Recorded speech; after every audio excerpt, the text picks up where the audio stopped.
Lepo pozdravljeni, hvala, ker ste prišli. Hvala Pritličju, da nas prijazno danes gosti tukaj.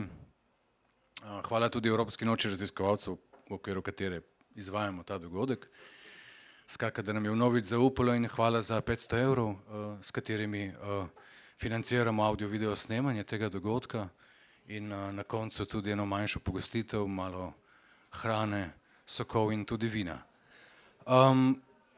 Zdaj, neki manjši skupini na Pedagoškem inštitutu, ki se ukvarja raziskovalno s podobnimi temami, se je nekako zdelo fino in prav, da tudi v okviru tega novega NR-ja, Evropske noči, ki tematizira človeka in umetno inteligenco, da napravimo en manjši dogodek in evo nas tu. Zdaj, naslov smo si mogoče zastavili malo ambiciozno, mogoče mu ne bomo kos, ampak se bomo potrudili, ne. Tako da sem si ga pa sposodil deloma, še prihajajo. Sem si ga pa sposodil deloma od avtorja, ki mi je zadnjih nekaj let zelo blizu. To je Günther Anders in z njegovim citatom bom tudi zaključil ta malo daljši uvod, kjer bom poskušal napraviti nek kontekst in potem predam besedo gostom. Ja, se pravi, z mano so sodelavka Valerija Vendramin, raziskovalka na Pedagoškem inštitutu. Z nami je tudi Aleš Mendiževec, raziskovalec na Filozofskem inštitutu ZRC SAZU in Nina Cvar, raziskovalna sodelavka na Fakulteti za elektrotehniko Univerze v Ljubljani in docentka za sociologijo kulture Filozofske fakultete te iste univerze. Skratka, jaz vas vse tri lepo pozdravljam. Hvala, da ste sprejeli povabilo. Skratka, goste smo preudarno izbrali, o tem ni dvoma. Vsi se ukvarjamo s temi temami vsak iz svojega konca. Tako da bo vsak od nas v tej prvi rundi imel približno 10 minut, se bomo približno držali tega. Potem sledijo vprašanja, komentarji, replike znotraj nastopajočih, potem seveda, vkolikor bojo vprašanja, ste tudi vi sami vabljeni, da jih zastavite ali pa komentarje. V 1,5 uri dajmo reči, da smo lahko že konec. Skratka, to idejo za to okroglo mizo, ki ni okrogla, bi lahko začeli odmotavati iz nečesa, kar je za vsakega od nas precej vsakdanje, ampak ne pa tudi tako pred očmi. In to je recimo, običajno gledamo na to človeško dejavnost ustvarjanja po eni plati. In torej, kako ustvarjamo, kako produciramo, kako inoviramo, kako perfekcioniramo in uporabljamo stvari, ne pa tudi, kako vse to, kar ustvarjamo, tudi poustvarja človeka nazaj. In mogoče odveč omeniti, da se s to prvo platjo ukvarjajo številne discipline z orjaškimi vložki. Zdi se, kot da gre samo še za to. Medtem ko se s to drugo platjo ukvarja bolj kot ne razni specialistični študiji in tako se zdi še bolj umetnost in literatura. In del tega konteksta, ki ga skušam na začetku zarisati, se tiče tega, čemur pravimo ta eksponentni skok tehnološkega razvoja v 20. stoletju, recimo presunljivo dejstvo, da se v času ene same generacije, da je ena sama generacija prešla tekom svojega življenja od petrolejk do bliža se splošni umetni inteligenci. Da se reči tudi, da se različne oddaljene epohe srečajo v življenju enega samega človeka. Jaz sem se spomnil na mojo staro mamo in njej podobne, ki so pravzaprav svoja polja obdelovali enako kot stari Babilonci, pri čemer je postala nevedoč že prebivalka atomske dobe. Torej neke nove dobe, po mojem, v kateri smo postali zmožni poustvarjati podobne procese na Zemlji, ki se odvijajo na površini Sonca. Skratka, nek prelom, in tudi so se različni avtorji lotevali dobesedno novih antropoloških definicij človeka po tem dogodku. Skratka, jaz mislim, da se moramo tega eksponentnega skoka lotevati s temi diskontinuitetami v mislih. In mislim, da razna poimenovanja skušajo to nasloviti. Jaz mislim, da ime antropocen skuša prav to povedati, da smo vstopili v neko novo dobo, v kateri se človeška dejavnost, ki je tehnološko podprta, pravzaprav že manifestira kot geološka sila. Ne? In zato po mojem je treba biti tudi skeptičen do takih sklepanj, tipa tako kot so včasih orodja oblikovala ljudi, tako danes to počnejo recimo avtonomni sistemi. Eden od prelomov, po mojem, da se ga tako razumeti, je tudi ta, recimo, da smo po mojem že krepko prešli stanje, v katerem bi človeški svet poseljevale neke posamezne izolirane naprave ali pa stvari, ena tu, druga tam, vmes pa ljudje in človeški svet. In mislim, da je z napredovanjem tehnike in z množenjem naprav v neke sestave in koordinirane mreže pravzaprav tehnika jasno prestopila svoje izvorno območje instrumenta. Ne? Da si lahko sam predstavljamo, se pravi z napravami delamo, z napravami se premikamo, preko naprav socializiramo, se zaljubljamo, z njimi hodimo spat, se pogovarjamo in one so poleg nas, ko umiramo običajno, ko beležijo minevanje naših življenjskih funkcij. Skratka, da se reči, da se pogleda tudi drugače in reči, da je naš vsakdanji svet, s katerim imamo opraviti, v prvi vrsti bolj podoben svetu naprav in stvari, v katerem poleg njih obstajajo tudi ljudje. In seveda, bolj kot te naprave postajajo del nas, te, ki nas obdajajo, bolj kot počnejo več stvari v našem imenu, toliko manj jih vidimo. Ne? In zdaj sem pomislil, da se da pogledati tudi na take zadeve, kot je pravica do odklopa ali pa na peš cone, kot na prve človeške rezervate, v katerim napravam ni dovoljen vstop. Skratka, nimamo rezervate samo za Indijance ali pa za naravo in živali, ampak imamo zdaj tudi za človeka kot takega. Skratka, v tem obratu se zdi, da tudi človeške razmerje ne pomenijo več nujno imeti odnose z drugimi ljudmi. Ne? Jaz sam ne vidim, da bi se kakšna resna veda, tipo kakšna veja psihologije posebej ukvarjala s temi zelo tehnološko spočetimi stanji ali pa občutki strahu, golote, sramu ali pa vzhičenosti, ki nastajajo tekom naše interakcije z napravami. Skratka, s takimi vprašanji, ki so po mojem postala zelo relevantna za naš čas. Recimo, koliko so človeški odnosi, že odnosi z aparati, kako te odnosi z aparati formirajo odnose z drugimi ljudmi, koliko pravzaprav že pričakujemo od aparatov in koliko še od soljudi in nenazadnje, koliko mislimo, da nas naše lastne naprave sploh še rabijo za lastno funkcioniranje. Ne? Mogoče nas ne rabijo več. In nenazadnje, tudi ta svet, ki se je malo obrnil, kdo je pri komu doma, ne? Je v nekem smislu postal varljiv. Ne? Same naprave, sami predmeti njihova pojavnost ne kaže več dobro na to, kaj so same postale zmožne. Ne? Se pravi, ne kaže njihove dejanske potencialnosti, se mi zdi, da celo več kaže vse kot manj, kar so dejansko. Ne?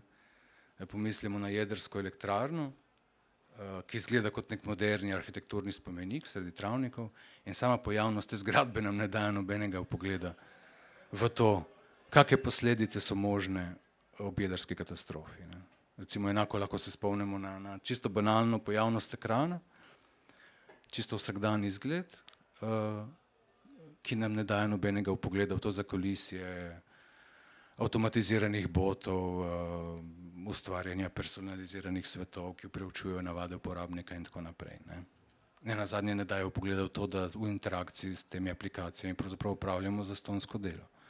In nikdar v zgodovini ni bilo toliko ur zastonjskega dela opravljenih tako neproblematično kot danes. Skratka, ta formativni potencial, ki ga vsakodnevno izvajajo sodobne naprave, je postal precej bolj obskuren in neoprijemljiv.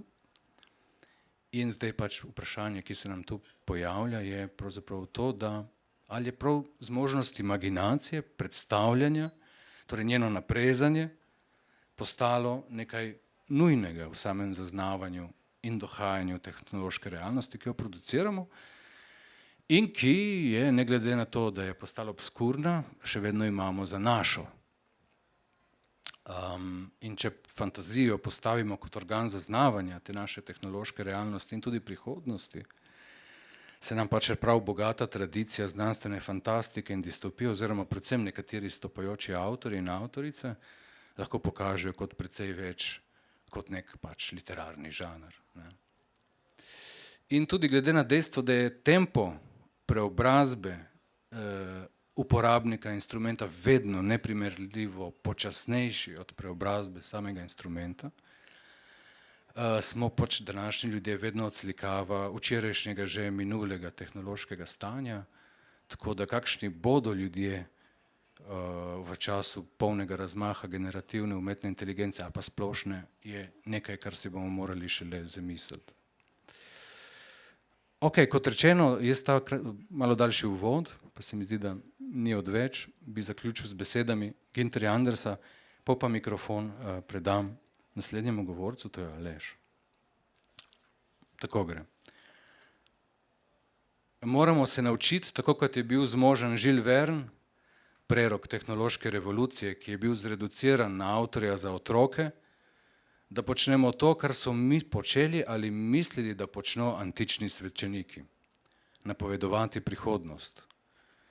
Drobovina, ki se jo moramo sedaj naučiti brati kot prognozo, ne pripada več žrtvenim živalim, temveč našim napravam. Te nam bodo razkrile, kakšen bo svet jutri in kakšni bodo otroci naših otrok, dokler ti še bodo. In če tega ne storijo same, jih moramo k temu prisiliti. Mučiti stvari, dokler ne priznajo. Evo. Aleš, beseda je tvoja. Ja, hvala. Se sliši?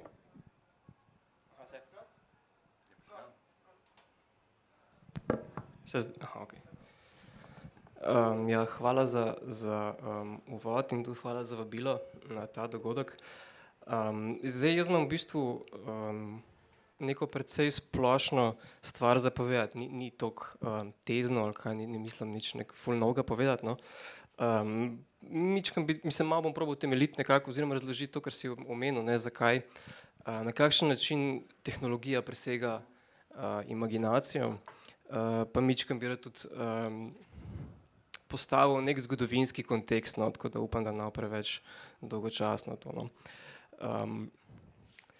Recimo, jaz sem malo razmišljal o tem kontekstu, ne, kako, na kakšen način tehnologija res presega imaginacijo, ne. Recimo, če imaginacijo razumemo mičkam bolj filozofsko, v smislu, da je to neka moč, da spravimo neko realnost, neke koherentne predstave, ne, skratka, da neko empirijo naredimo nekako razločno, da ne vem, iz neke realnosti izpostavimo različne objekte in tako naprej, skratka, da je to neka koherentna reprezentacija realnosti, ki imamo v glavi, ne, bi rekel res, pač to, kar se danes dogaja s tehnologijo oziroma da je razvoj prišel do neke takšne ravni, da v bistvu težko sploh spravimo mi v neke podobe, da bi si reprezentirali, da bi ustvarjali neke realne predstave, kaj točno to pomeni, ne. In tule bi jaz dal v bistvu samo dva primera, verjetno jih je še precej več, ampak meni sta malo tako, mislim, malo sta mi nerazumljiva, ali kaj bi rekel, malo sta mi hecna, no. Recimo en je to, da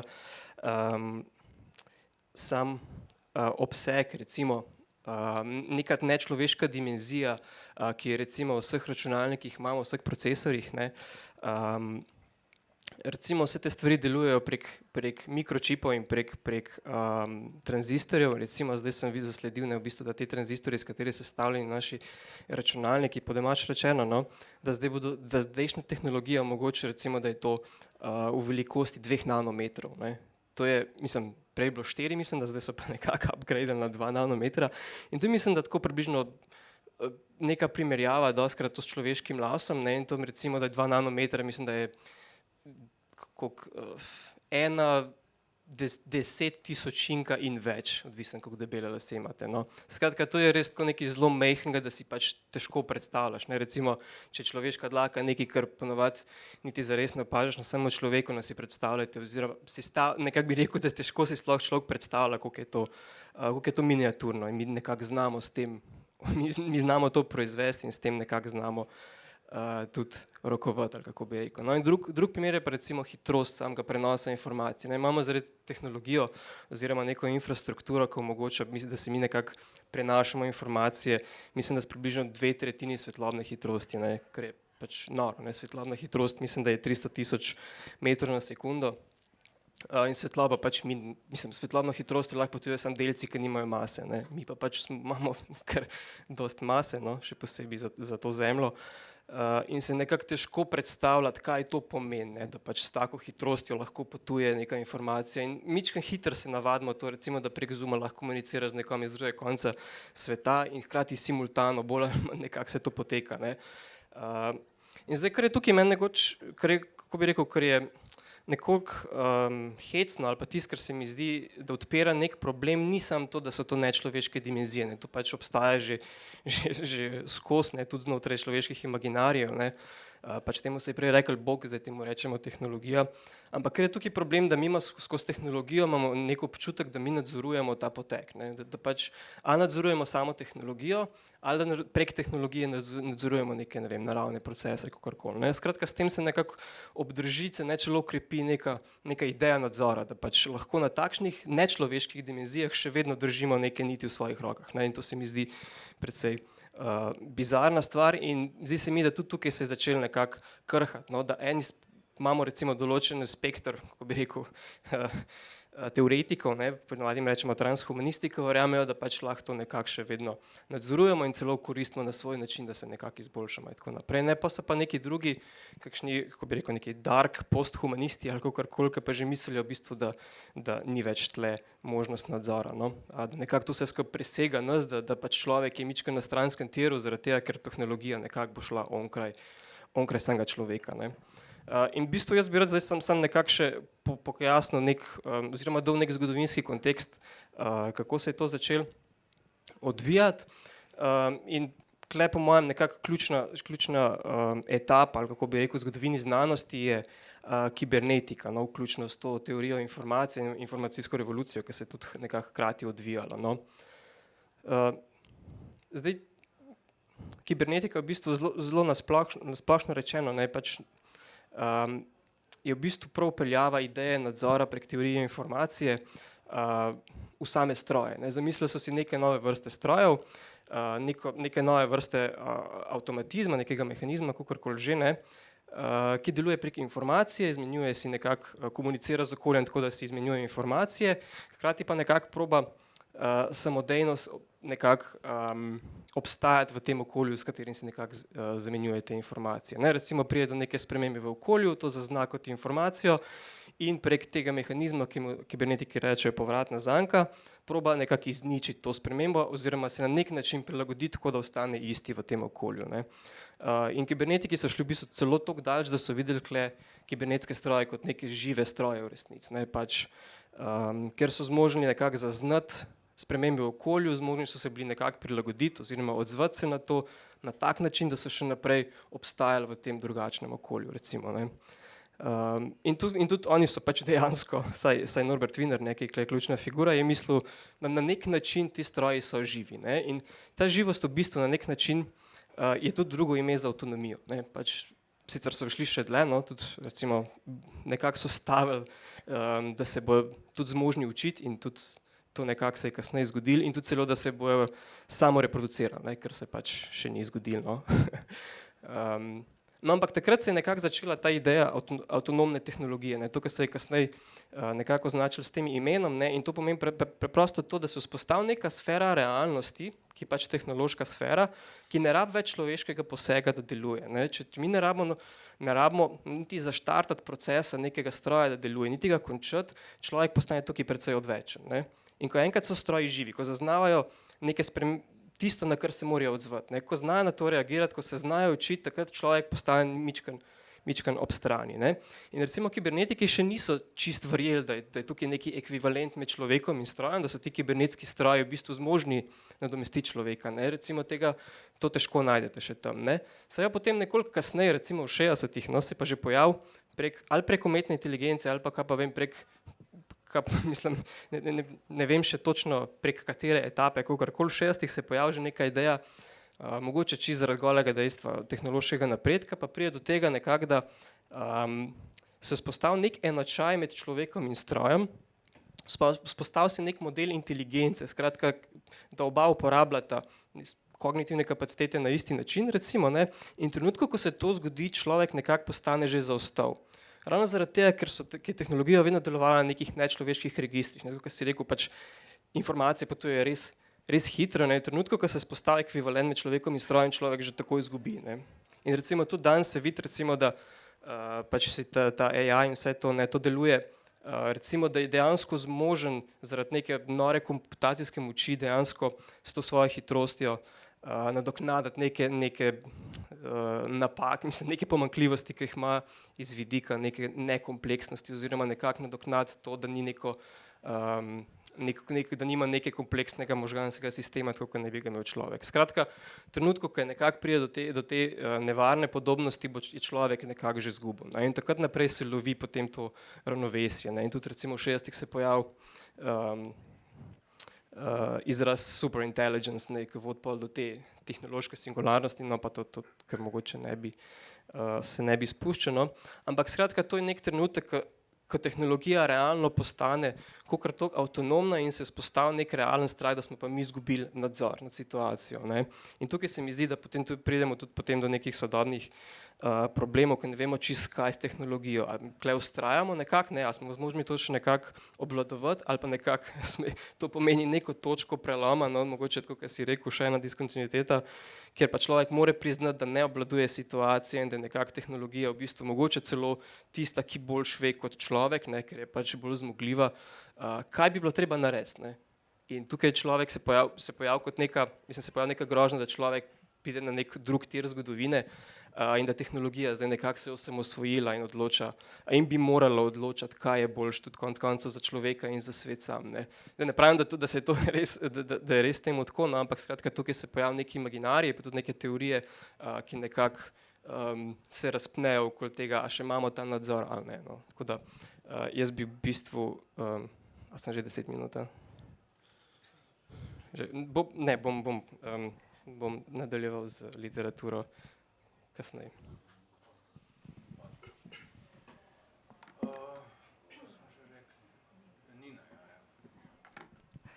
Najprej hvala za vabilo Igorju in seveda hvala, da sem del te debate. Zdi se mi to, kar mi je pripravil Aleš, odlično izhodišče, česar bi se pa jaz rada dotaknila, in sicer pravzaprav polje same kulturne produkcije, ne. Igor je najprej tudi uvodoma začel z pravzaprav poskusom in tudi odličnim primerom, ne, razmišljanja ravno o mejah med strojem, človeškim, vmes seveda tudi izpostavil eno zadevo, kar se mi zdi zelo pomembno, ko razmišljamo o tehnologiji, predvsem kako se pravzaprav konstruira tukaj razumevanje človeškega, ki v resnici izhaja pravzaprav iz tega, kaj se dogaja na področju tehnologije, ampak da mogoče predstavim ravno v to sfero ta pač pogovor, bi v bistvu tukaj se vprašala, kaj pa se torej dogaja prav na področju mogoče reprezentacije oziroma še bolje, kako pravzaprav mi na drugi strani razumemo, osmišljamo zdaj to intenziviteto, ko je tudi Aleš predstavil na področju mogoče nas samih, kako gradimo skupnosti oziroma ne gradimo skupnosti, živimo v svojih lastnih mehurjih in mogoče tukaj je bil en tudi tak povod za to pač neko poskus neke misli, en začeten citat, ki ste ga mogoče tisti, ki spremljate spin-off Osmega potnika zdaj v TV seriji, ne. Osmi potnik Zemlja, ki se v bistvu začne kdaj stroj ni stroj, a ne. Tam vidim ene nasmehe. In se mi zdi to zelo dobro izhodišče prav zato, da še enkrat pravzaprav se to tudi pojavlja, ne, kako zdaj razmišljamo o tehnologiji kot je neki referenčni točki, bolj pravzaprav o nekih družbenih modusih, ki jih sami živimo oziroma jih poskušamo živeti. Predvsem pa je tukaj tudi vprašanje samega zgodbarstva, kjer dejansko za to visoko stopnjo kompleksnostjo, ki si jo ti opisal, pravzaprav kako lahko neka, ne vem, neka splošna javnost, naprimer tudi sama, ne, sploh poskušam to razumeti in kaj v bistvu tukaj dela potem ravno recimo film, če želite, ali pa literatura, kar je bi tudi neko izhodišče, ki si ga pač ti zastavil. In po drugi strani se tudi potrebno, se mi zdi, vprašati v smislu tega, kaj sploh še ta zgodba pomeni v teh nekih kulturni senzibilnosti, če smem temu tako reči, tega stila takojšnosti, kjer pravzaprav nas ta neka tudi splošna raba tehnologije, ki jo lahko recimo na področju informatike spremljamo v smislu te neposrednosti, prisotnosti, doživljanja pravzaprav stalno na način tukaj in sedaj. In hkrati v bistvu se mi zdi pač zelo zanimivo pri tem pogledati mogoče tudi, kaj se dogaja recimo na področju znanstvene fantastike kot tega nekega žanra, ki omogoča, da mislimo ravno te liminalnosti, ki se pač vzpostavljajo z temi nekimi premiki, ki so bila že prej izpostavljeni. In tukaj mogoče se mi zdi film, ker tudi mi je pač film kot medij vedno bil blizu, zelo pravzaprav en tak dobro izhodišče. Zakaj? Ker po eni strani, kot vemo, ni mogoče 20. stoletja brez filma, oziroma to je tehnologija, ki okviri 20. stoletje, je množičen medij, hkrati pa seveda spričo svoje množičnosti je zarezal tudi v polje estetike. Vemo pa, da saj s 30 leti 20. stoletja estetike ne moremo razumeti brez političnega in v tem smislu seveda film kot tak je tudi konstituira in se konstituira in reproducira konec koncev tudi z nekimi pač momenti kapitalističnega načina produkcije. Še bolj me pa pravzaprav zanima, ker sem se tudi pripravljala na ta pogovor, kako pravzaprav razumeti mogoče pojavnost umetne inteligence in tako naprej na področju prav filma in opazujemo lahko pravzaprav, da se ta pojavnost odvija na pač vsaj 4 reprezentacijskih tipologijah. In sicer ena izmed teh tipologij je predvsem preopraševanje te znanosti in družbe, kar lahko recimo spremljamo že v prej omenjeni seriji, pa konec koncev tudi v naboru filmov, kot je na primer Ex Machina in tako naprej, kjer pa v bistvu je pravzaprav ključno to izpostaviti, da kot rečeno se s pomočjo preopraševanja tega našega lastnega odnosa, ki imamo do tehnologije, pravzaprav srečujemo z naključnostjo pravzaprav nekih naših lastnih simptomov, ki prihajajo pač v to diskusijo. Potem mogoče v to drugo skupino bi predvsem umestila topike, ki se povezujejo z po eni strani konstituiranjem človeškega, ki pa seveda vselej nastopa tudi preko spolne razlike in mogoče tukaj bi se spomnila rada na film Ona. Hkrati pa seveda je ena izmed teh večnih recimo temu leitmotivov, ki je tudi sicer Aleš na drugim nivoju pač že omenil, je seveda tudi vprašanje te avtonomizacije sistema umetne inteligence na eni strani, na drugi strani tega nelagodja in pravzaprav vrste nekih diskurzov, ki se navezujejo na problem nadzora in tako naprej, ki pa v bistvu potem vsaj na ravni literature se izkazujejo večinoma v nekih distopičnih scenarijih. Zdaj tukaj je zanimivo mogoče to, da če pogledamo produkcijo, veliko te produkcije predvsem iz konca 60. let, kar mogoče ni naključje glede na to, kar si pač ti izpostavil. Zdaj tukaj seveda je bilo v resnici govora o umetni inteligenci kot tropu, ampak v resnici jo je pravzaprav potrebno vzeti ponovno kot nek pravzaprav fenomen, kot nek epistemski umestnik, bi jaz temu rekla, kako v bistvu lahko opazujemo, kaj se torej dogaja na ravni diskurzov, kaj se dogaja na ravni reprezentacije, torej kot nekih družbenih procesov, kjer lahko opazujemo strahove, pričakovanja, projekcije, ki se pač navezujejo ravno na to neko rabo, ki je premišljena ali pa nepremišljena, ko prihaja pač do teh pravzaprav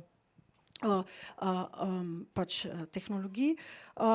Prav tako se mi zdi mogoče pomembno izpostaviti predvsem tudi, kako se sploh mogoče lotiti premisleka, da ne zapademo ravno v to neko enodimenzionalno razumevanje distopičnosti oziroma utopičnosti, in se mi zdi, da ravno pač filmska produkcija omogoča skladno za to neko imaginacijo opazovati pač te neke fenomene in, kot rečeno, predvsem mogoče znanstvene fantastike, ki torej po eni strani artikulira možne svetove, hkrati pa seveda pri tej artikulaciji tudi odpira vprašanje, kot rečeno, kaj sploh to človeško, kako v bistvu to človeško je zamazano, če smem temu tako reči, z zgodovino ideje humanizma in hkrati potem, kako v bistvu ta konstrukt je, kot vemo, vsaj konec 60-ih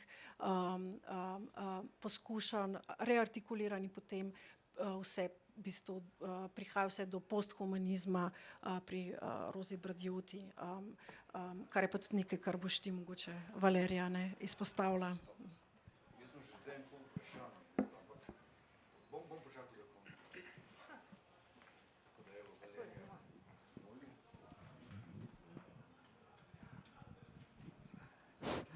Hvala, jaz tudi najprej vse lepo pozdravljam, se zahvaljujem za vabilo. In bi na tej točki vrnila žogico ali kurzor na stran človeškega. Na človeško stran enačbe, če lahko govorimo o enačbi.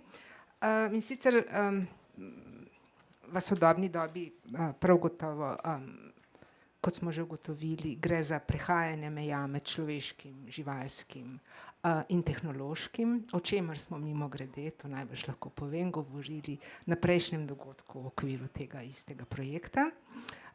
Človek, žival, stroj. In vseeno bi se pa ustavila na strani človeškega. In sicer bi z kanadsko pisateljico Margaret Atwood, ki mi bo osnova za moj razmislek naprej, zastavila vprašanje, kaj nas dela človeške, kako daleč lahko še gremo pri izboljševanju, nadgrajevanju, dopolnjevanju človeka, kako daleč lahko še gremo in ostanemo človeški. Na to vprašanje je Margaret Atwood poskušala odgovoriti v prvem romanu iz trilogije Mad Adam, ki ima v slovenščini naslov Zadnji človek. In samo na ta prvi del se bom osredotočila. Zadnji človek v angleščini je naslov malo drugačen, se imenuje Oryx in Crake. To sta imeni dveh živalskih vrst, hkrati pa tudi vzdevka dveh glavnih junakov. Zadnji človek, seveda gre za moškega, zadnji moški človek, ne zadnji ženski človek. Kasneje, na koncu romana se bo izkazalo, da vendar obstajajo še drugi ljudje. Večino človeške populacije pa je malo moram iti vsebino, če ne bo jasno, o čem govorim, je v tem postapokaliptičnem svetu izbrisal nevaren virus, ki je bil človeški populaciji podtaknjen. Namesto tega pa so v nekakšnem biotehnološkem, niti ne eksperimentu, ampak načrtnem dejanju ustvarili nove, drugačne ljudi, če so to še ljudje. Skratka, dizajnerske ljudi, ki imajo različne, tudi najbrž zelo koristne lastnosti, vgrajen ultraviolični filter, vgrajen repelent proti insektom, hkrati pa tudi nimajo marsikatere človeške lastnosti, ne poznajo sovraštva, ne poznajo strasti oziroma sporov povezanih z ljubezenskim življenjem in tako naprej. Nimajo simbolnega mišljenja še, ker spoznamo prvo generacijo teh ljudi, tako imenovanih koščevih otrok, tudi to moram povedati, Oryx in Craig, to je, Craig je angleško ime za kosca, za ptiča, ne za mogoče nekoga, ki pač kosi, skratka koščevi otroci. In tukaj je pač vprašanje, ki je zadaj za vsem tem, kaj pa če bi se to zgodilo, skratka neka prihodnost, v kateri bi se lahko pojavili drugačni ljudje. Se pravi, ločitev, če se vrnem mogoče navežem na vprašanje imaginacije in tako naprej, ločitev med tem, kar vidimo kot neko možno prihodnost in družbeno realnostjo, postaja mogoče čedalje težje vzdrževati. Ta roman je bil napisan leta 2003 in stvari, ki jih je Margaret Atwood v svojem delu, ki mu pravi delo spekulativne fikcije, ne znanstvene fantastike, bom povedala majčkeno kasneje zakaj, ki jih takrat načenja, so danes že, bi lahko rekla, na mizi. Ena od njih je na primer celično meso oziroma laboratorijsko meso, ki ga bomo mimogrede, kot sem brala zadnjič v novicah, vzgajali tudi v Sloveniji. In je pač ena od teh spremenjenih dimenzij prihodnosti, o kateri govori roman Margaret Atwood. Se pravi, zakaj je to spekulativna fikcija, ne pa znanstvena fantastika, torej science fiction, speculative fiction, zato ker, kot pravi avtorica sama, izhaja oziroma v svoj roman vgrajuje stvari, ki so se recimo že kdaj zgodile, za katere že imamo tehnologijo oziroma za katere je jasno, da bomo to tehnologijo razvili. Skratka, ne gre za, vem, da je zdaj ta definicija in ne bomo šli podrobno v to, ker v znanstveni fantastiki najbrž mogoče veliko več povedati, kot bom zdaj povedala. In obstajajo tudi ljudje, ki se na to bolj spoznajo. Skratka, ne gre za visokotehnološka početja, recimo preskoke v času, polete v vesolje in tako naprej, ampak spekulativna fikcija, tako kot že tudi v, če poznamo Deklino zgodbo, tudi tam stvari temeljijo na stvareh, ki so se že kdaj zgodile. Skratka, gre za nekakšno ekstrapolacijo in vzpostavljanje možnosti in razmislek o možnostih, kaj bi bilo, če bi se te stvari dogajale naprej. Zato spekulativna fikcija, skratka ekstrapolacija na podlagi stvari, ki bi se lahko zgodile. Se pravi, ljudje so tukaj začeli presegati svoje naravne omejitve. Vsekakor poznamo tudi dejansko stanje, ne vem, ksenotransplantacija, se pravi vgradnja, vstavitev organov, ki so zrasli v kakšni drugi živalski vrsti. Tudi tehnološka nadgradnja, kot si recimo transhumanizem želi in meni, da je mogoče. Vprašanje pa seveda, če se vrnem k izhodiščnemu vprašanju, pa je, ali lahko gremo tako daleč in še ostanemo človeški. Kaj je tisto, kar nas dela človeške? In zato se v tem okviru bi jaz odsvetovala uporabo besede evolucija človeka, kot evolucija, kot razvoj človeka v neko novo človeško vrsto, kar je seveda tudi možno. Sklepam, da gre za manj natančno ali pa mogoče metaforično rabo človeka, ker biološka revolucija, kot jo poznamo, je pač nelinearna, nenamerna, ne vključuje tehnologije, se ne izkazuje v življenju posameznika, ampak v življenju vrste. Se pravi, vprašanje je, če res lahko v tem smislu govorimo o evoluciji človeka. Tudi koščevi otroci, se pravi ta bitja, ki so ljudem podobna, so vzgojeni v laboratoriju. Vprašamo se lahko, ali so prav tako človeški, ali bodo mogoče oni v neki svoji evoluciji razvili lastnosti, ki jih imamo za človeške, kot recimo simbolno mišljenje ali pa kaj podobnega.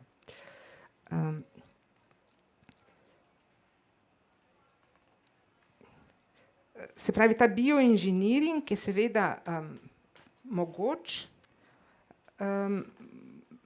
Margaret Atwood zdaj ne da natančnega odgovora na to, ali kaj se bo zgodilo v tem prvem delu, o tem govorim, kaj se bo z ljudmi zgodilo, ali se bo tudi pri njih razvilo na primer to simbolno mišljenje, nekako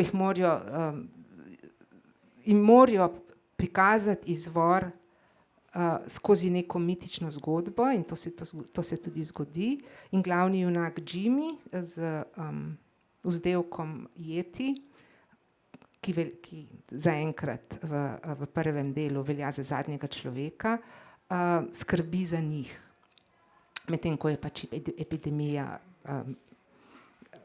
uničila človeški rod. Tako da zdaj vprašanje, ki ga mogoče zastavljam za konec tega dela, je, ali je tak razvoj človeka mogoč, ali to pomeni, da bo nastala nova človeška vrsta, bodisi z uporabo biotehnologije ali z uporabo tehnologije. In zdaj bi se pa vrnila k Nini in na tvoj stavek, kdaj stroj ni stroj. Majčken preskok pri tem.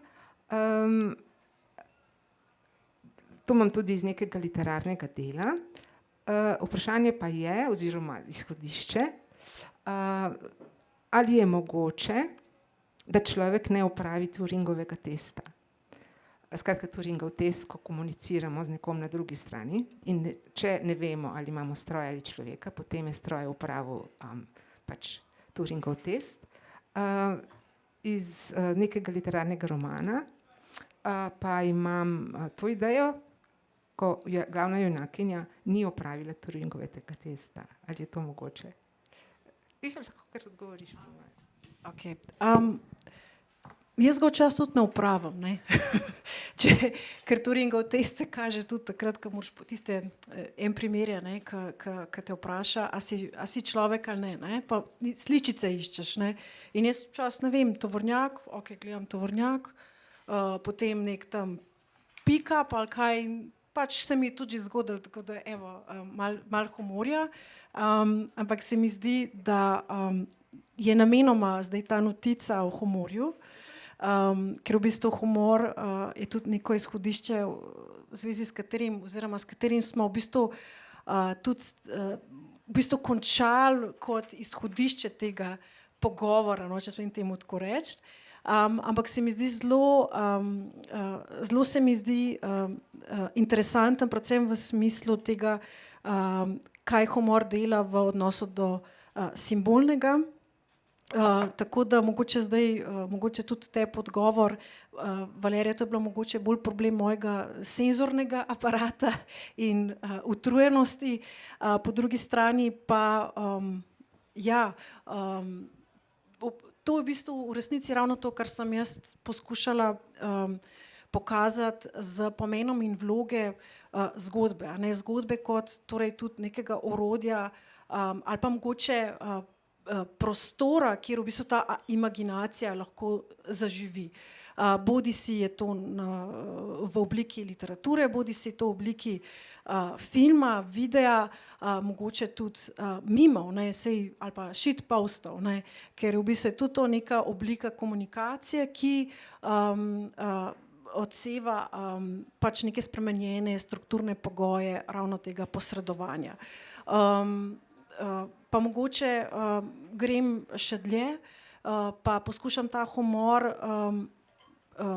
tudi aplicirati mogoče znotraj primerov znanstvene fantastike na filmu. V tem trenutku se ne spomnim pravzaprav nekih primerov, ki bi imeli ta humor. Kaj zdaj to v bistvu pomeni tudi v odnosu do mogoče poskusa neke možnosti kritike, no, če smem temu tako reči, ampak ne kritika v tem nekem vulgarnem smislu, ampak spet kot možnost nekih topologij, ker v resnici ta vprašanja so nizanje nekih topologij, ne. Kako pravzaprav postavljati te neka označevalna mesta in iz tega pravzaprav graditi neke oblike, tudi modusov življenja, ne, kar si ste tudi ti ukvarjala v tvojem pač ekspozeju, kaj je to človeško, če se v bistvu fokusiram ravno na ta zadnji spin-off Aliena, se pravzaprav tudi začne z različnimi modusi rabe umetne inteligence. Ampak tam še nisem zasledila nobenega humorja, oziroma humor je mogoče način same reprezentacije, ki je pa v bistvu že ta metapozicija, ki pa mogoče tudi zanimiva v smislu tega odnosa tehnologije, umetna inteligenca, simbolno, kar si tudi ti malo odprl, no, tako.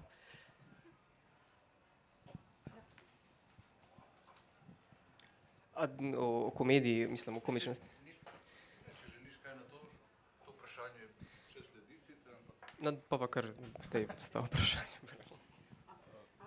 Če sem že, da sem se nekaj spomnila, ker sem tudi razmišljala o primerih humorja in tehnologije, pa se mi zdi en zanimiv tak primer tradicija afrofuturizma, na primer, ne, ali pa v bistvu mogoče tudi afropesimizma in spet tukaj bi mogoče dala, ker mi je ta pač produkcija najbližje, ker jo najbolj spremljam, recimo produkcija Jordana Peela, ne, ki v bistvu razmišlja ravno o tehnologiji, sicer se fokusira bolj kot vsaj v zadnjem filmu na zgodovino filma, ampak ideja tega afrofuturizma je ravno to, da ti premeščaš interpretacije zgodovine, da v bistvu na novo postavljaš zgodovino, vendar on to dela prek humorja, ne, ker v bistvu reartikulira ravno ta družbena razmerja in še, kar se mi zdi zelo pomembno, konstitucijo samega človeškega, ki pa je, kot pač veste, ne, tukaj predvsem vprašanje rase, ki pa se tudi v določenih filmskih delih zna pojaviti. Mogoče pa še en drug primer, se mi zdi tukaj zelo zanimiv, je recimo Donald Glover v Atlanti, kjer ne bo tako neposredno o tem razpravljal, ampak bo pravzaprav vse skozi v bistvu dekonstruiral neke pomene in tukaj se mi zdi pač ta tehnologija kot v bistvu ta ponovno, da se v bistvu srečamo samimi seboj, no, tako. Ja, preden grem na tisto vprašanje, ki ga zdaj vsi pričakujete, ki se vam zdi kao fino, bi vprašal še nekaj, kar mi je padlo prej na pamet, ko sem poslušal vse tri. Začel bi s tem, ko je Aleš omenil, da nam grozi, ne popravi me, izguba kontrole, ne. Skratka, in to, da je pač tehnologija po svojih potencialih, ja, očitno že prešišala človeka, ne. Zdaj, recimo, če bi zreducirali načelo delovanja naprav in strojev, po mojem je to eno samo, to je perfektno funkcioniranje, kolikor se da učinkovito, ne. To bi, če bi stroji sanjali, bi sanjali te sanje.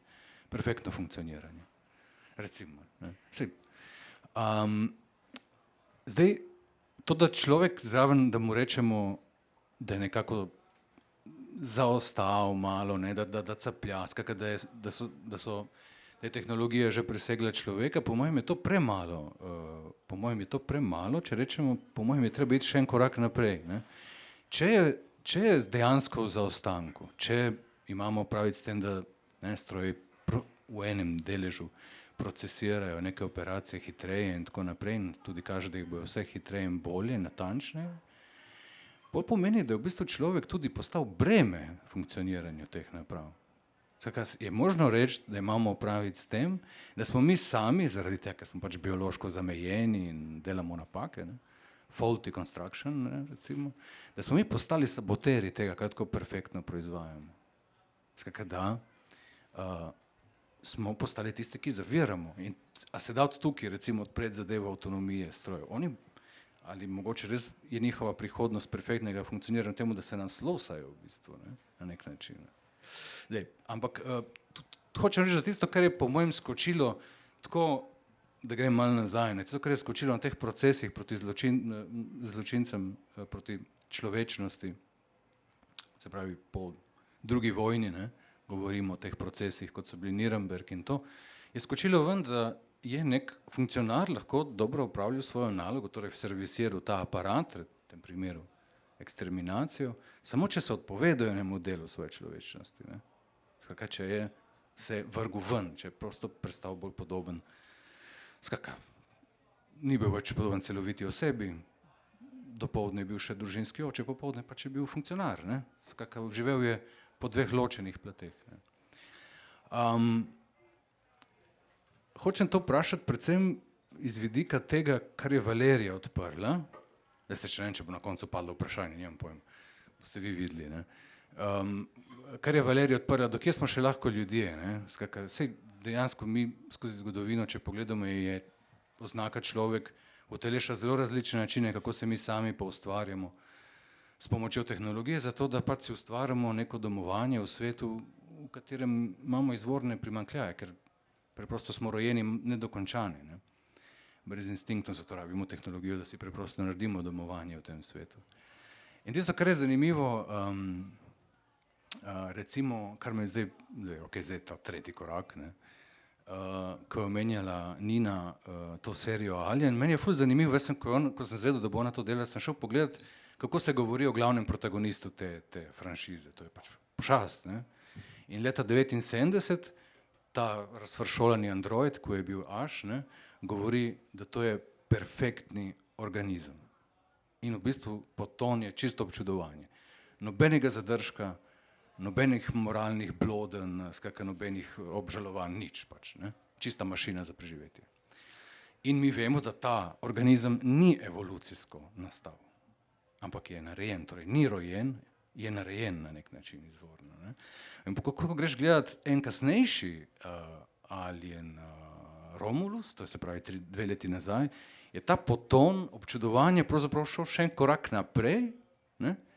In je noter pravzaprav upanje, da bi s pomočjo tega perfektnega organizma, ki ni rojen, ampak narejen, pravzaprav izboljšali človeka, ker je pač preprosto faulty construction, je pokvarljiv, ampak ima potenciale za izboljšanje.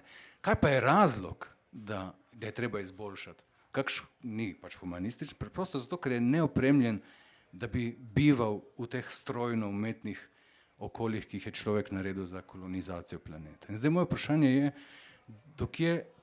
dokje gre spreminjanje človeka. Problem po mojem je v tem, v kakšni smeri, čemu se bi upgradili. Zdaj, če pogledamo, končujem, transhumanizem, pri njih ni humanističnih idealov. Mislim, na nek način so zelo nejasni. Ampak če upoštevamo, da je človek v zaostanku in da je postal mogoče breme strojev, mogoče se mi zdaj začenjamo spreminjati samo zato, da ne bi več žlajfali tega, kar tako perfektno proizvajamo. Skratka, da ne bi bili breme svojim napravam. Evo, to, ne vem, če je vratalo vprašanje, bomo videli, če komu kaj pade ven.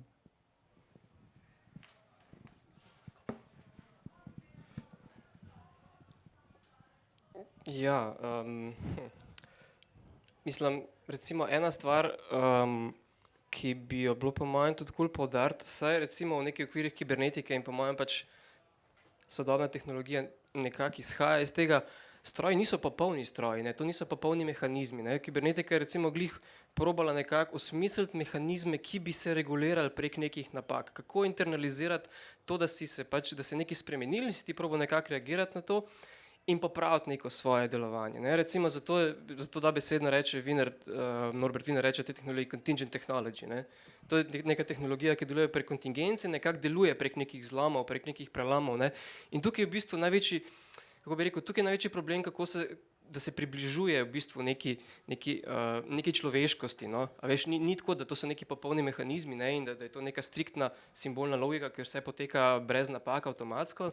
Ne, pač za kibernetike bo v bistvu pač ekvivalent celo v tem, da gledaš prek nekih patologij na človeka in na stroja. Ne. In tukaj je v bistvu še večja nevarnost. Ne. Pač glih kot taki v bistvu so še bolj zmožni nadomestiti človeka v resnici. Ne. Recimo, imaš vedno, recimo pri kibernetiki je vedno ena stvar, če imaš recimo nek kibernetski stroj, ki uteleši neke povratne zanke, ki pač recimo je nek mehanizem regulacije, imaš neko napako, ki je ne more odpraviti, je boš naredil še enega, ki bo reguliral to. Ne? Skratka, en kibernetski stroj lahko pogojuje že enega drugega, ne? Vedno je neka inženirska rešitev v bistvu lahko, ne? Tako da v bistvu je še bolj nevarno po mojem, kakor se zdi, ne? Zdaj druga stvar pa,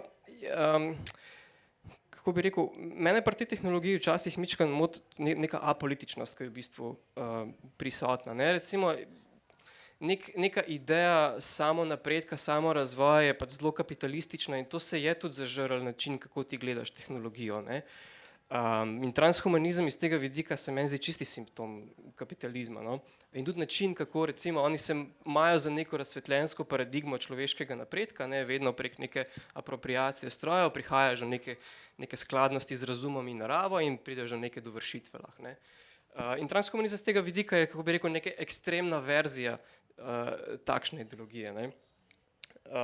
Tako da, kako bi rekel, grožnja tega, mislim, grožnja, da bi človek ratal odveč, je sam na eni strani, ne? Na tisti strani, ki verjamejo v bistvu, da pač bo tehnologija les avtonomna, transhumanisti pa se bojo vseeno napeli na to in se probali nekako razvijati prek teh tehnoloških napredkov, ne? Pač recimo za njih je kakšen kiborg veliko bolj pomemben, kot pa neka avtonomna tehnologija v smislu, jaz si bom zamenil nogo, zato da bom hitreje laufal, kakorkoli, no? Mislim. Ok, kako to omenjaš, samo da spet malo našpičim, opažaš, v katero smer sanjajo, da bi se upgradali, da bi se posodobili? Recimo, iz tega vidika je meni zanimivo, koliko, v bistvu jaz sem mislil tudi govoriti o neuromancerju Williama Gibsona, no, ampak v bistvu je nekako čisto izpadlo, ker ni bilo časa za to.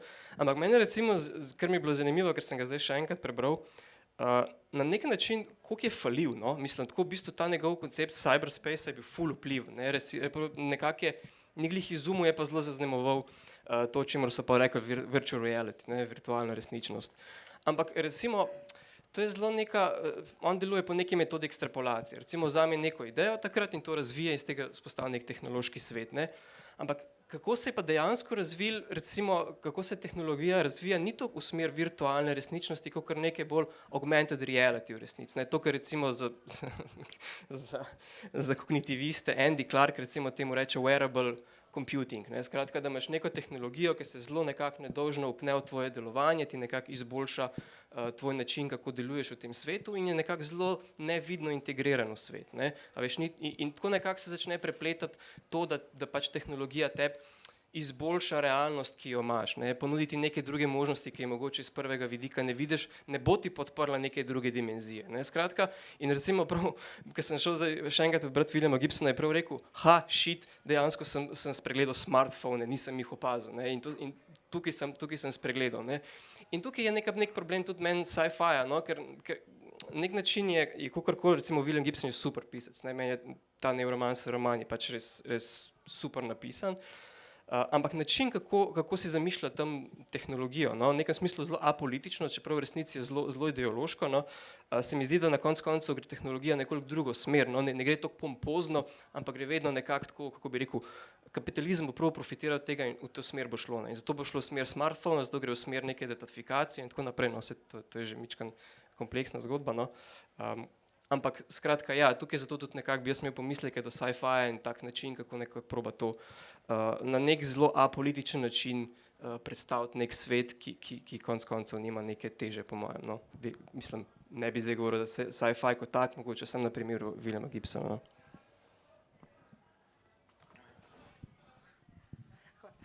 A smem zdaj jaz tebe vprašanje postaviti? Mislim, to se pač lepo je, da vprašam. Prej, če sem te prav razumela, si omenil, da transhumanizem ni humanističen, ne gre v smeri humanizma. Jaz bi pa zdaj to poskušala obrniti, ker že večkrat sem s tabo hotela o tem, pa nisva prišla do tega.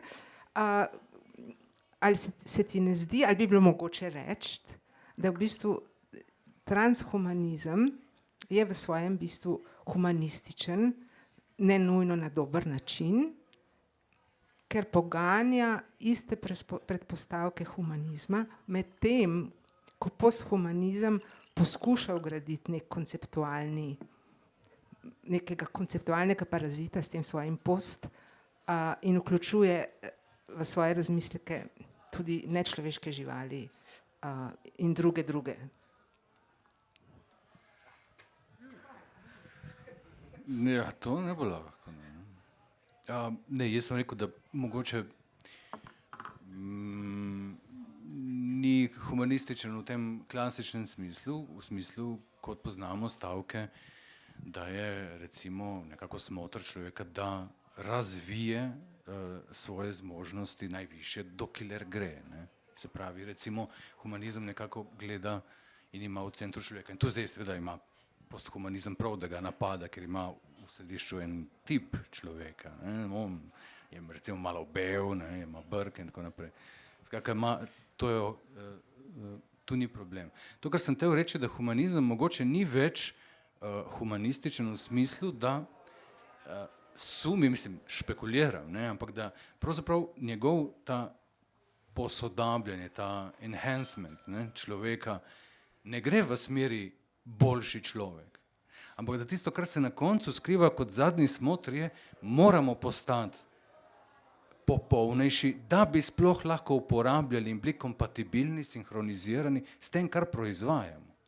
S tem, s tehnologijo, ki jo imamo. Meni, recimo, ne vem, če opažate, ampak vas usmerjam na to, da berite in bodite pozorni na vse te elemente, kjer človek govori, kako daleč lahko grejo njegove naprave, to je vesoljska potovanja, so tipična stvar, in kako žalostni so ljudje, da ne morejo iti zraven. Ker so biološko za meni, so pač fuč, škripnejo, naprave grejo, mi ne moremo.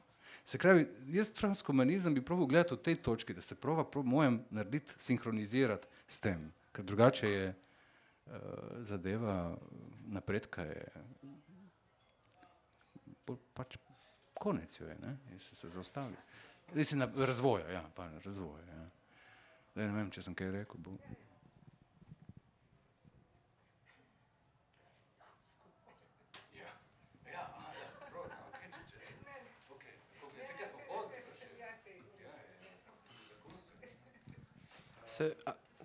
Si še imel kaj? No, dej. Ne, kar dej. V bistvu sem mislil nekaj, recimo, obstaja ena teorija nekega antropologa, ki je ful dobra, ampak hkrati zelo čudna. No? Recimo, ima neko tezo, da je človek tehnično bitje, ne? Da je recimo po fizični konstituciji produkt tega, da uporablja orodje. Ne? In recimo v trenutku on se razvije kot tak, ne, to definira homo sapiens kot homo sapiens. In pa mislim, zelo poenostavljeno, no, v trenutku, ko se spostavi tehnologija, ki je zmožna neke avtonomije, pa tle je avtonomija zelo širšem smislu, ne, postane človek na nek način odveč, zaradi tega, ker je samo orodje se emancipiralo od njega, on pa je bitje, ki uporablja orodje. In kaj zdaj, ne, kaj bo zdaj naredil? Ne? Pač njegova, humanistično rečeno, njegova bistvo je nekako izven njega, ne? In v čem se bo zdaj on sam znašel. Ne? In iz tega vidika mislim, je njegova trditev, zoološko je mrtev, kot vrsta ni več gibljiv, ni več zmožen spreminjati, ker se spreminja njegova tehnologija, ne pa on sam. Ne? Iz tega vidika pač govorimo o Leroy Goranu, tisti, ki ga poznate, ne? Vedno že misliš, nekako, ko se je človek spostavil, je zelo hitro že mrtev. Ne? In v trenutku industrijske revolucije pač je za njega ta done deal. Ne? In mogoče tukaj bi bilo zanimivo razmišljati, no, kako se lahko človek znajde pol v takšnem svetu. A je res samo tehnično bitje in kaj tehnika v resnici tukaj pol sploh pomeni? Ne? A je res samo tisto bitje, ki uporablja orodje, oziroma a se tukaj razpre neko drugo vprašanje, na kakšen način? Ne? Ker tukaj je tudi neka, se lahko pritihotap neka, jaz bi rekel temu še vedno kapitalistična ideologija v smislu neke produktivnosti, ki je nekako recimo v tem klasičnem kapitalizmu, ne, ti dobro veš, zakaj je Taylor tako pomemben, ne? Da se še vedno ta ideja produktivnosti prek tehnologije nekako naredi človeka za odvečnega. No, kjere ideje so konkretno tukaj na delu, ker ga delajo za to odvečnega in kaj bi človek konec koncev lahko naredil, ko ima neko tako tehnologijo, tudi če nima nadzora. Ne? Mogoče po mojem se treba nekako sprijazniti, res nimamo več toliko nadzora nad tem, kar smo naredili, ampak kot kaj se mora človek definirati. Ne? Zdaj lahko je to zelo radikalno, kot Leroy Goran rečeš, nova vrsta se mora vzpostaviti, lahko pa pač mislim, ne nasedemo tu po mojem tek produktivizmu, toliko in nekako obrnemo vse, nekako, v kaj se mora človek spostaviti. No. To je zdaj moje vprašanje tebe. To ne bom znal odgovoriti. To je zelo sofisticirano vprašanje. Neresno mislim, zelo pomembno vprašanje.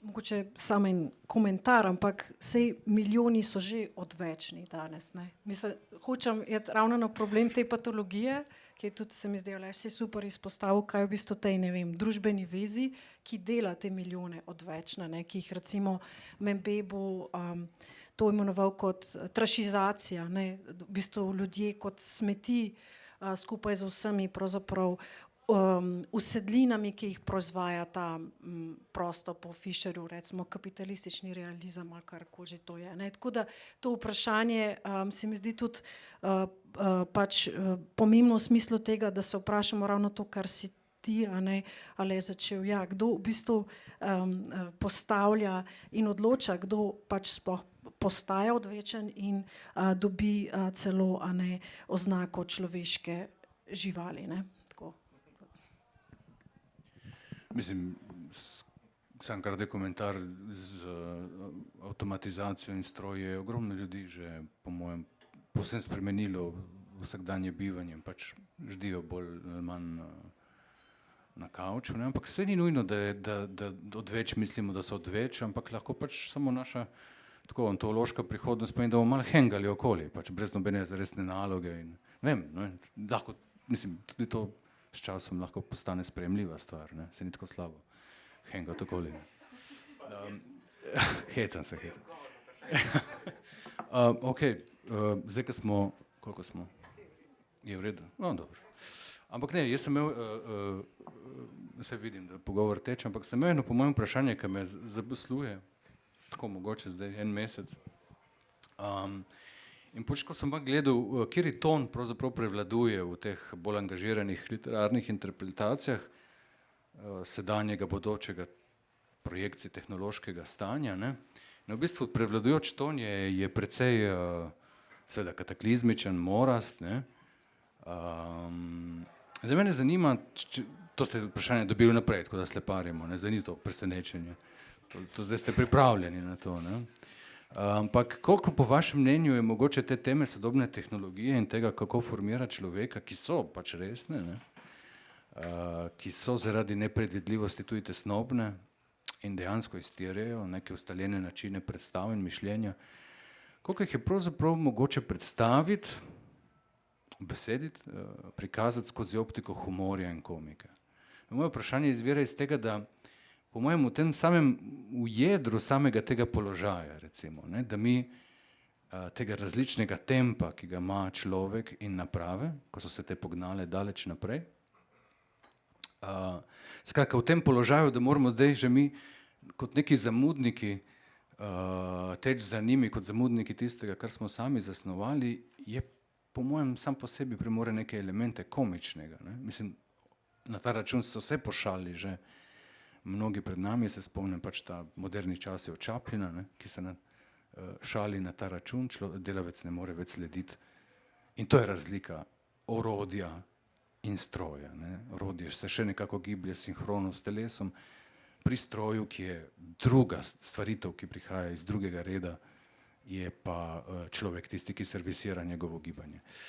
Skratka, so neki elementi komičnega, ne, po mojem tudi nadrealnega, recimo, tako večkrat pomislim na to neko nezdružljivo protislovje, ki pa mora nekako obstajati v soodvisnosti, in to je na eni strani perfektno delujoč procesor, ok, ko si rekel, vse zaštopa, ne, in na drugi strani človek, njegov operater, ne, ki ga pač mučijo prastari črevesni vetrovi in ki pač v nekem operiranju stroja ne more nehati misliti na to, da je pozabil plačati zadnjo položnico. Skratka, ta neka konfiguracija čistega protislovja, ne, ki v bistvu, če beremo, kako so skušali razumeti te, ki so se šli nad realizem, nad Breton in tako naprej, so šli nekega zoperstavljanja nekih protislovij. Skratka, koliko je možno, da se smejemo tehnik in tehniko?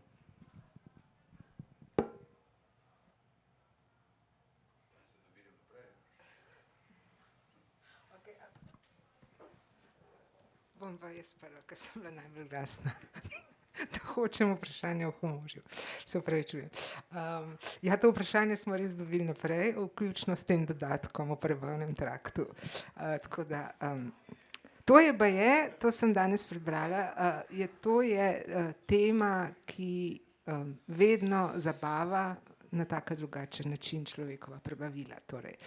Ne, jaz bi tukaj zdaj nekaj mogoče bolj literarno-teoretskega upeljala, in sicer, da najbrž imamo različne tipologije in različne ravni tega, kar smo zdaj tukaj dali pod humor, groteska, satira, ironija in tako naprej.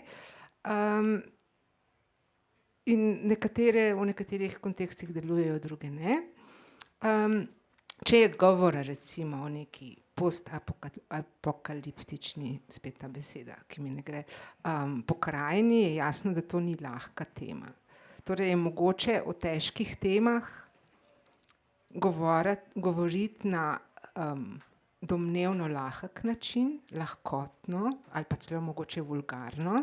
Mogoče je pa tudi ravno obratno, da govorimo o nepomembnih temah, kot je recimo delovanje prebavnega trakta, na nek vzvišen način. Skratka, treba je najbrž ločiti vsebino ali temo od načina govora o tej temi.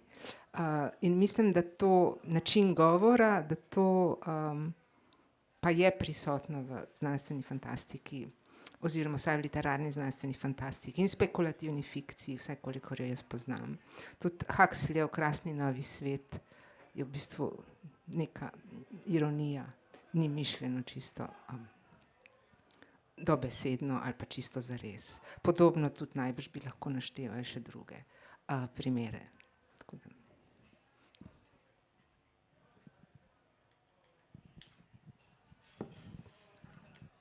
Samo da dodam, ker to mi je šlo iz glave. Mislim, jaz, ko sem prvič videl, kako izgleda to, kar se reče computer rage, poznate ta izraz?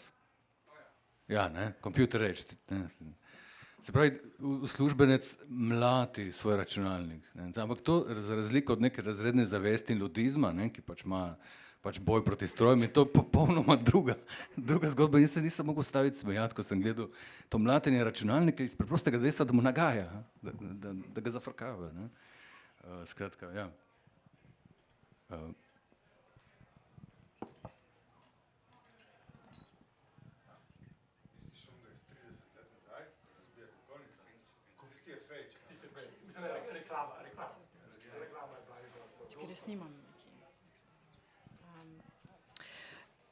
Jaz sem sicer prej že omenila primere komičnosti, kjer v bistvu je po eni strani mogoče forma torej je zelo pomembno, da deluje ta forma in vsebina skupaj, da v bistvu tisti, ki je proizvajalec, recimo v tem primeru sem prej omenjala pač Jordana Peela, zelo dobro pozna zgodovino forme, tradicija ameriškega filma, ki izhaja seveda, kot vemo, prvovrstno predvsem iz Griffithovega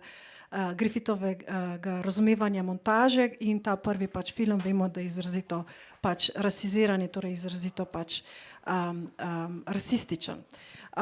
In da grem naprej, torej po eni strani je ta forma in poznavanje forme ključno, primeru recimo tega pač te oblike, po drugi strani pa seveda prek forme seveda misel tudi umeščenost in umeščanje, predvsem neke svoje lastne pač subjektivnosti, kako se v bistvu ta lahko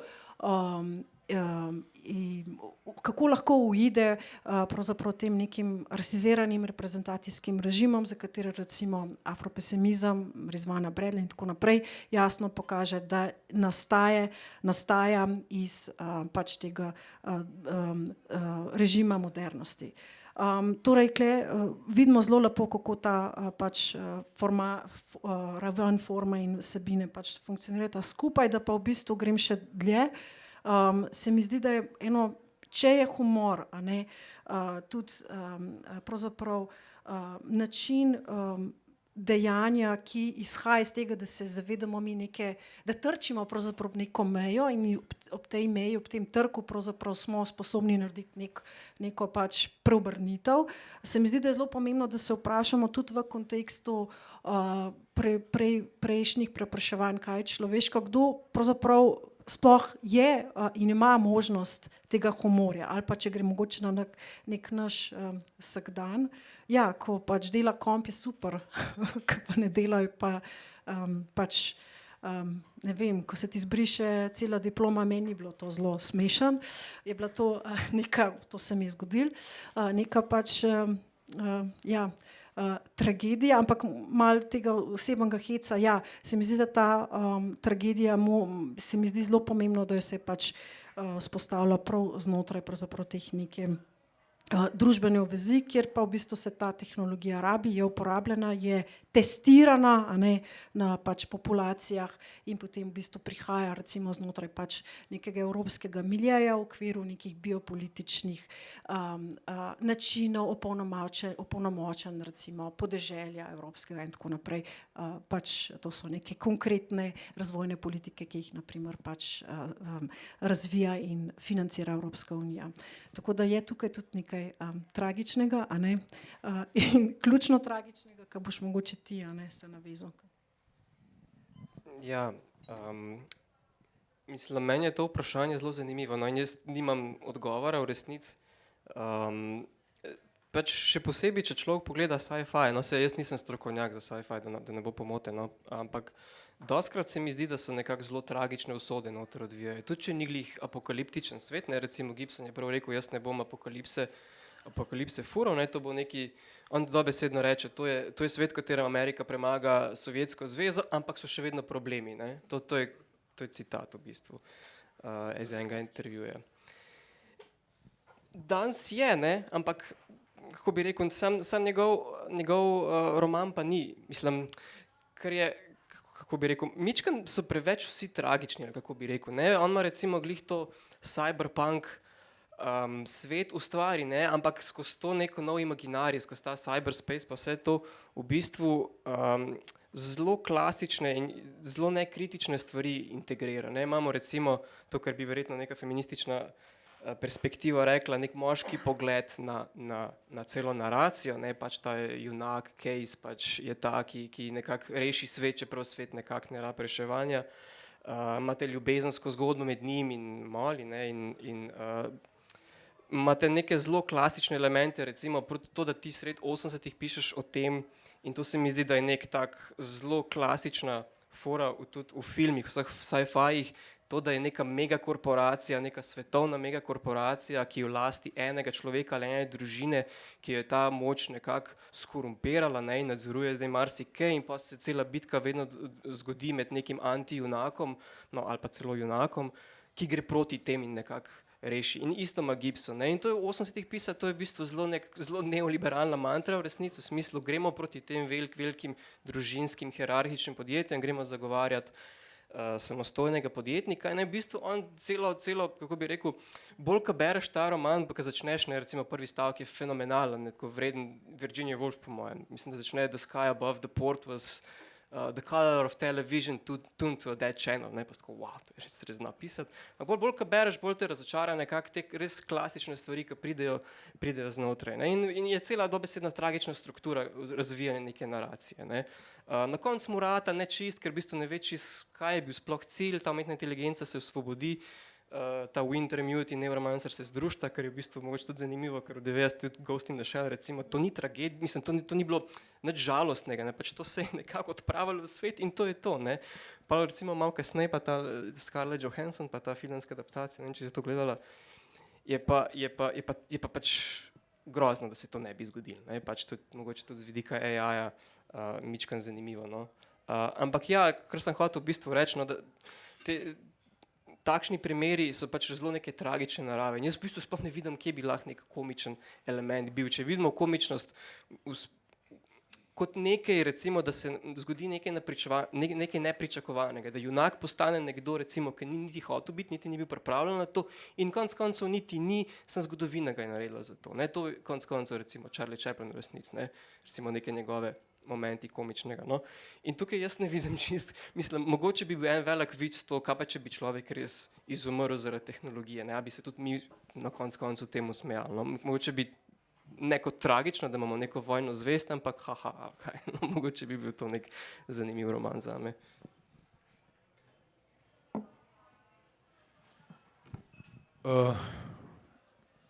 Po mojem je prav, ker smo že pozni, da damo še možnost poslušalstvu za kakšno vprašanje, bi ga bili veseli, lahko rečemo, evo, imamo tako eno. Torej, robot, ne, pride iz besede za delo, tako da, a bi prej ali slej bo to vprašanje, tle pa ga lahko zdaj že vi, mogoče malo odgovorite, a bi vi kot, ne vem, kako vas oprediti, filozofe, uporabili svoje zmožnosti za to, da bi podprli robotski sindikat v prihodnosti. A bojo roboti rabili sindikat, ker mislim, zdaj to lahko gledamo iz velik vidikov, ampak puščam vam, da odgovorite na to. Mislim, da ti povem direkt en primer. V trenutku, ko so naredili strokovne sisteme v AI-ju, mislim, da je bilo to v 70-ih, ko so radili mičkam bolj in so začeli korporacije, mislim, ko so začeli to AI firme prodajati tudi drugim firmam, so rekli, AI doesn't go on vacation. Tako da mogoče bi dejansko, če bi imel tak AI, bi mogoče rabil tudi sindikat. Ja.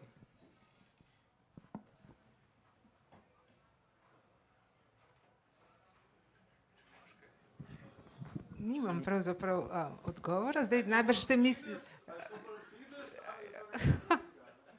To pa sploh ne bom odgovorila. Najbrž ste mislili umetna inteligenca, robote.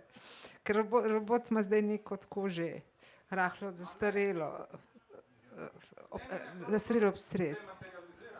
Aha, aj mora biti materializiran. Razumem. Ker če stroj ima omejitve, ne, mislim, da se tudi on ima, ne, se tudi digitalen prostor ima svoje omejitve, ampak niso toliko jasne, ampak čim pa pride senzorika po robotih, je pa vprašanje dela je pa veliko bliže tudi človeškemu in tudi saj največji, ne vem, to je nek paradoks, je pri tega, ne, saj kognitivne sposobnosti veliko lažji stroj se zanači človeškimi, ne? Ampak največji je problem, kako pa naj stroj ponovi milijone let biološke evolucije, ne? To je največji problem, ki ga imajo stroji, ne? Da pridejo do avtonomije. Ja, kaj to pomeni, da jih ne bi smeli izklopiti? Sindikalne zahteve, to zdaj, k temu sem se vrnila, da se jih ne sme izklopiti. Stroje? Ja, če bi se združili v sindikat. Ali bi bila to ena od zahtev, da se jih ne sme izklopiti? Ne, po moje vprašanje, mislim, sej ni, to je že mislim, to so že druga vprašanja, to so že politična vprašanja, jaz gledam iz vidika dela. Ja, pa se sindikat je politično vprašanje. Ne, mislim, ne, na tej ravni ne po moje, ker je to je pol že ful spekulacije, ampak samo to, kar jaz govorim, je zelo realno, ne, hecam se, ampak v smislu tega, da ne, material se troši, ne, in v smislu tega, to, kolikor se material troši, toliko se pol tudi človek mora trošiti, da tekmuje z njim, ne, in v tem smislu, no, zdaj izklopiti ali ne izklopiti, to ne vem, ampak jaz sem vam postavil vprašanje. Ne, sej nimam odgovora, samo to spomnil me to vaše vprašanje na te Asimovove zakone robotike, kaj robot sme in kaj ne sme. A ste vi hoteli na to? Jaz sem v bistvu želel v momentu te komičnosti, ne, Isaac Asimov je, ne, kot ste sami omenili, postavil te teze, hkrati je pa napisal tudi eno, se mi zdi, precej briljantno serijo, ki je bila tudi pred kratkim ekranizirana, se mi zdi, da glih pred časom se je zaključila ta 3. sezona, oziroma na podlagi njegove knjižne zbirke, kjer se mi zdi, da ima moment komičnosti oziroma komičnega in moment te transhumanistične perspektive, kjer pa je znotraj tega imaginarija, ko na neki točki človeštvo obračuna z mislečimi stroji, pride do edine možne kontinuitete skozi kloniranje samega sebe. Ne.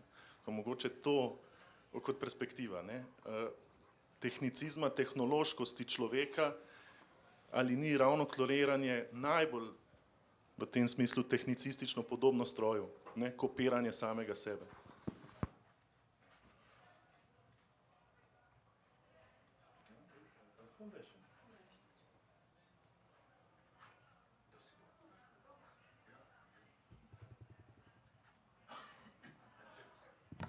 To je bilo vprašanje, ne? Aha, jelej, če si, kdo si drzne. Daj ponovi še enkrat, daj. Kloniranje. Ja, kaj z njim? Ali nas ne dela to najbolj podobno stroju? Mislim, če misliš reproduciranje, je to lastnost živega, ne? Pač živa bitja se reproduciramo, tako da to ni toliko strojna stvar. Prosim? Ja, sem hočem reči, nismo mi zaradi tega stroji, stroji so zaradi tega mi. Trenutno, ko se bojo stroji začeli reproducirati, bojo živa bitja, ne? Recimo v kibernetiki imajo zadnjo fazo, ki je točno to, a se bojo stroji lahko reproducirali, in iz tega tudi sledi recimo nek projekt, ki se imenuje Artificial Life. In v tistem trenutku, in te ljudje so zelo resni znanstveniki, ne, so imeli te umetne entitete za dejansko živa bitja, ne, ker recimo, da so se nekako zmožna bila reproducirati. Tako da ni tako vprašanje, a smo mi stroji, vprašanje, če so stroji dejansko res lahko živi na takšen način. Ne.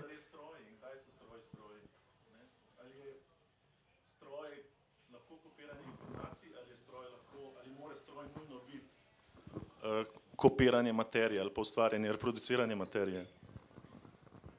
Mislim, informacijski stroji to so, ne? Če pa govoriš neki stroji, ki, kako bi rekel, ki ne dela na... Prosim?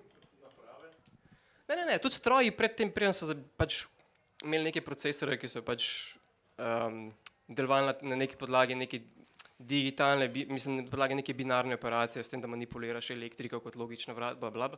Te fore pač so bili neki drugi stroji, ne? Pač mehanizmi, dobesedno se jim reče, ne? Mislim, nek mehaničen stroj, ker je pač neka ura, ki ti laufa prek tega, da imaš nek navor noter, ne? Tako da ja, obstajajo te stroje, ja. Če bo imeli privice, ne vem, zdaj verjetno to je dobesedno roman od Čapka, ne? Verjetno, če se na to nanašaš, je dobesedno to stroji, mislim, to je ta robot, ne pa robot, mislim, roboti, ker prije to ime, in tam mislim, da je dobesedno ta fora. Roboti so narejeni za to, da prevzamejo določeno delo in smo mi malo svobodni, ampak kaj, ko bo se začeli zavedati tudi, da bi oni mogoče lahko bili svobodni, če so že tako blizu tega, kar smo kao mi, ne. Tako da ja, mislim, kako bi rekel, mislim, da gre zgodovina bolj na stran tega, da smo vsi, to, kar si ti rekla, trešizacija ali kako že, no, pač, tako da ne bi videl, mislim, v tem vprašanju recimo, bi tudi tehnologija morala iti na dopust, bi bil bolj prestrašen tega, da bomo vsi mi morali na dopust, no, in da bomo vsi ratali bolj ali manj ta trash ali kako, no.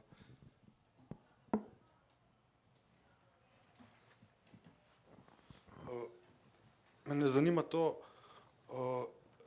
če ugasnemo sonce, verjetno bo človek čez koliko časa izumrl, ne vem, pol leta recimo. Kaj pa, če ugasnemo ljudi, da kar enkrat izginejo iz tega sveta, po kolikem času bi se stroje in naprave ugasnile? Razumete? Elektrika še vedno mora biti za to, da imamo to, ne? Pika. Vprašanje.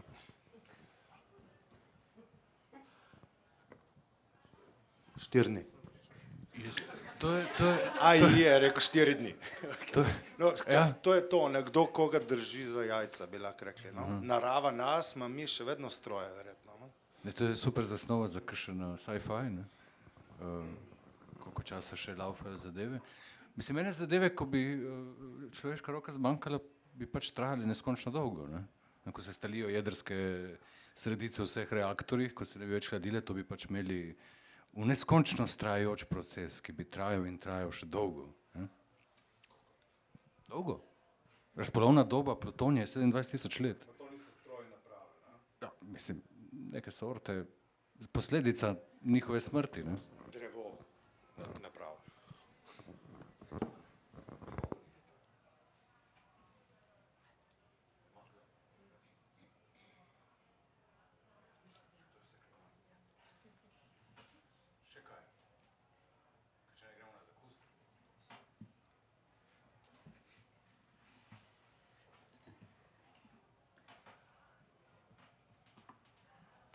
Ok, ugotavljam, da ni vprašanj, torej gremo na zakusko. Hvala, da ste prišli.